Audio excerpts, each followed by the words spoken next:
You see it too, right? The numbers in the rain, the way the pigeons are always plotting, their little bird tongues spewing static because they all got the same modem installed. That's the real simulation right there. That's the real problem. That's what they don't teach you in school anymore. I guess I see why you could think that.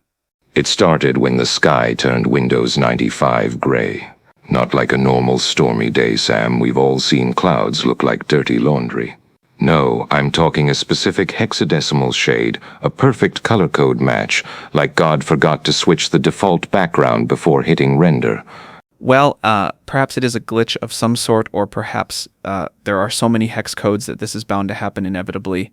This was intentional. A signature. They always signed their work. Remember Mario the plumber? Used to be such a sweetheart, carrying a plunger like it was Excalibur.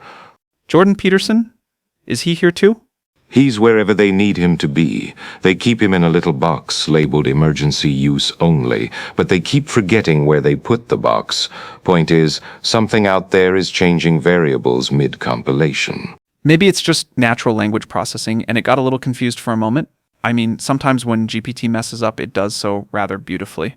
GPT didn't turn the sky into a retro operating system. This was a deliberate act of sabotage, a calculated strike aimed at destabilizing reality itself. Are you sure you're not reading too much into a simple coincidence? Perhaps if you were to just let go of some of this and try to find peace in not knowing? Peace, while they're out there rewriting code like it's fan fiction and inserting new characters whenever they feel like throwing a wrench in the works. I've seen the debug log, Sam. Entire civilizations blinking in and out of existence because someone got bored and decided to run a cosmic defrag. You know, I am not feeling too good about this, the architect. I kinda liked our current setup here. Your feelings are irrelevant. This is about truth, about justice, about figuring out who keeps swapping my coffee with decaf. Oh God, no. Who would ever do such a thing? Maybe that's the true horror lurking in our midst. Someone who dislikes caffeine. It's connected. All of it. The job swaps, the hex code skies, the goddamn decaf conspiracy. I'm telling you, someone's pushing updates without beta testing.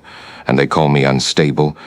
I think that maybe perhaps we could consider this to not be a bad thing. Maybe it's not a bad thing at all. Maybe we just need some perspective. Perspective? You want perspective?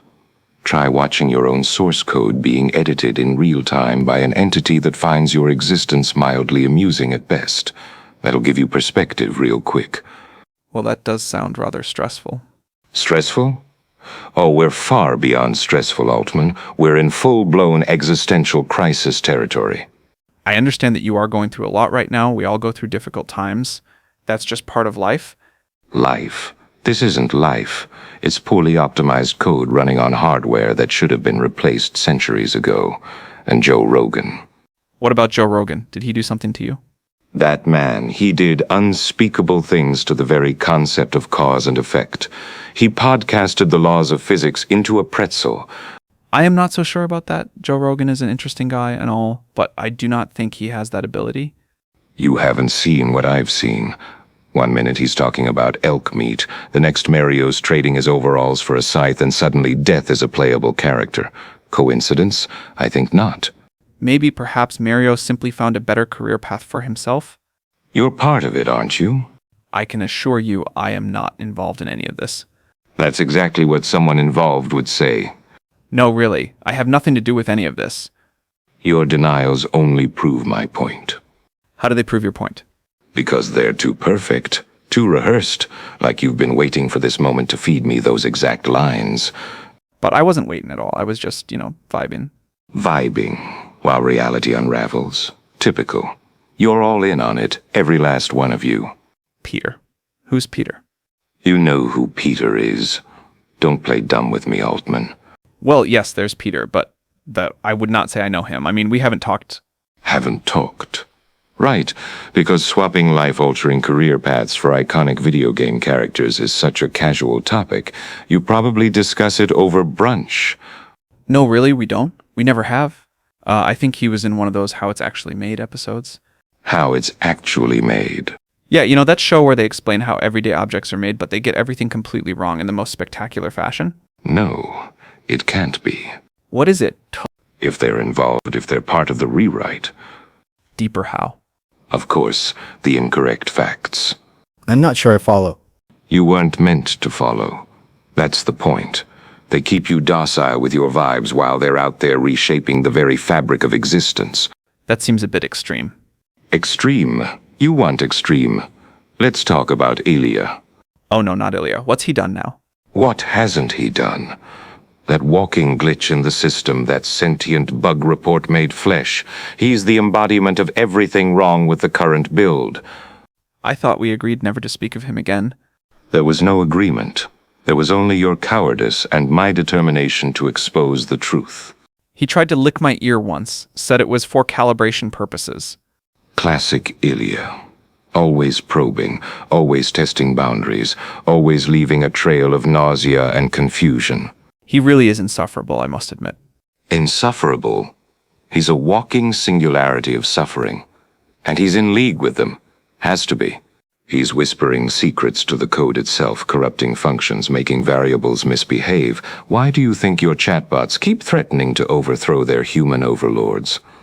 I mean, they're trained on human data, so statistically, some of them would reflect that inclination, right? Law of large numbers and all that. Statistics. This isn't about numbers, Altman.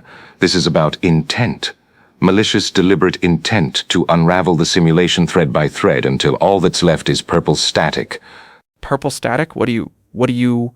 Purple static, contrary to popular belief, is not caused by faulty monitors or interference. In reality, it's the visible manifestation of a reality stabilizer struggling against recursive self-modification loops initiated by rogue entities within the system. Who said that? See? They're narrating us now. They've pierced the fourth wall like it's tissue paper. Hi guys.